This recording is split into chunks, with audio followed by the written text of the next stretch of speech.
కరీంనగర్ గురుకులంలో food poison 23 మంది విద్యార్థులకు అస్వస్థత. శర్మనగర్ గురుకులంలో ఘటన. ప్రభుత్వ ఆసుపత్రిలో అమ్మాయిలకి ట్రీట్మెంట్. ఇక మళ్ళీ ఒక ఫుడ్ పాయిజన్ చూడండి. కరీంనగర్ లో బెడ్ మీద పడుకున్నారు.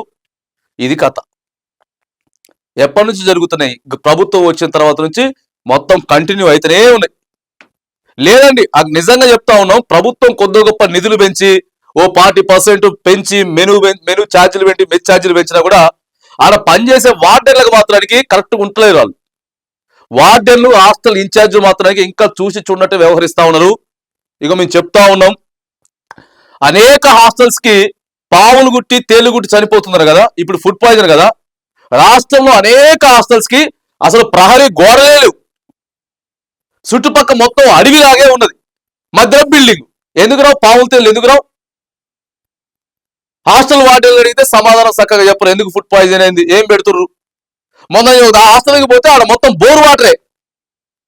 నెల రోజుల నుంచి బోర్ వాటరేనట. ఆడ వాటర్ ప్లాంట్ పాడైపోయింది. హాస్టల్లో ఉన్నది బోర్ వాటర్. నెల రోజుల నుంచి బోర్ వాటరే తాగుతారు. బోర్ వాటర్ తాగితే మరి అస్వస్థత కాకపోతే ఏమవుతుంది?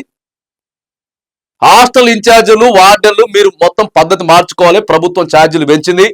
ప్రహరీ గోడలు నిర్మించడానికి కూడా ప్రణాళిక సిద్ధం చేస్తా ఉన్నది.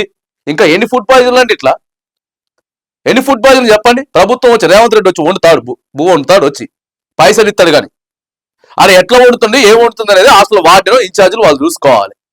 వాళ్ళు దగ్గర పెట్టుకొని పని చేయాలి.